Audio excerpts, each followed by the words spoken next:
The Galactic Council chamber had stood for 3,000 years, its crystalline walls bearing witness to the rise and fall of 100 civilizations.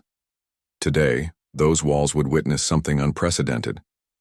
Ambassador Sarah Chen adjusted her simple black suit as she strode down the gleaming corridor, her footsteps echoing with a confidence that made the alien dignitaries step aside. Behind her walked the rest of the human delegation, 5 individuals who represented a species that, according to every galactic law, had no right to be here. The Vorthak guards at the chamber entrance towered 9 feet tall, their carapaces gleaming like obsidian armor. They crossed their plasma spears as the humans approached. "Turn back, mammals," the lead guard chittered through his translator. "Your kind is forbidden here. The council has spoken." Sarah smiled, the same smile that had negotiated Earth's first interstellar trade agreements and talked 3 separate alien warlords out of glassing human colonies. "Has it? Because last I checked, the council hasn't actually convened yet." She pulled out a data pad, its screen glowing with official seals and signatures. Article 7 of the Galactic Accord states that any species demonstrating sufficient technological and cultural advancement may petition for council membership.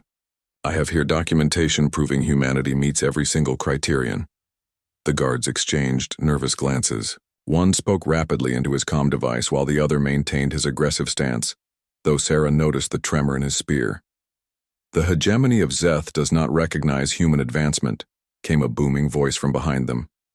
The delegation turned to see Chancellor Vexathor, his reptilian features twisted in disdain.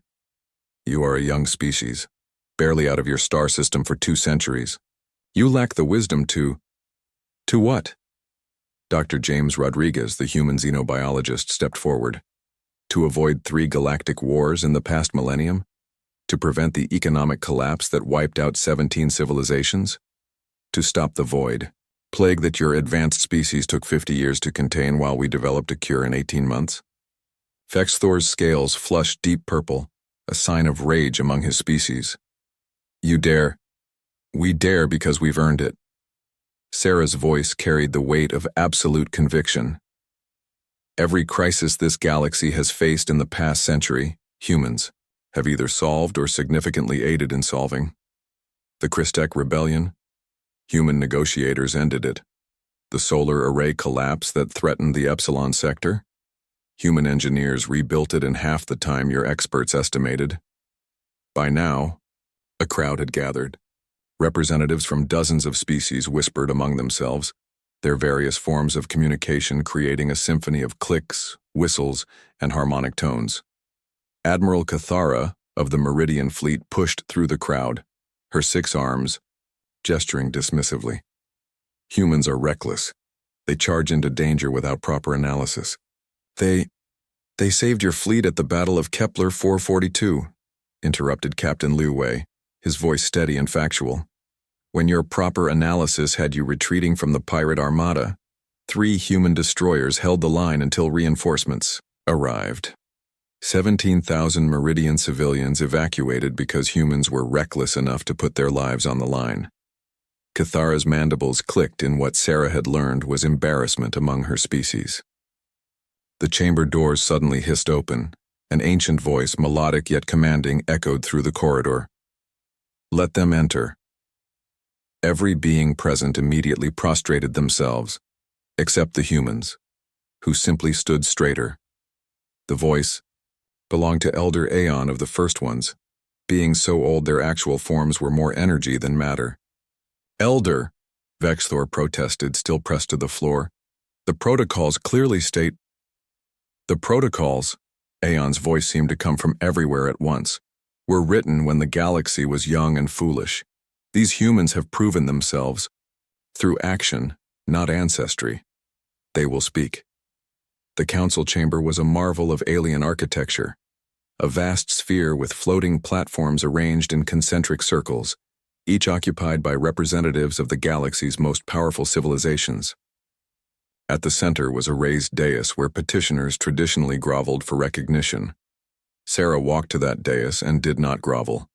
Instead, she stood tall, her gaze sweeping across thousands of alien faces.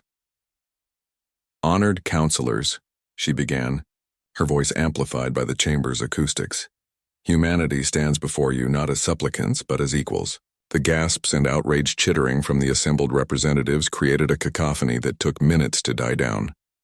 We do not ask for your approval because we believe we need it. We ask for recognition because this galaxy needs us, whether you admit it or not. Sarah's voice grew stronger with each word. In the past 100 years, human innovation has increased galactic agricultural output by 30%.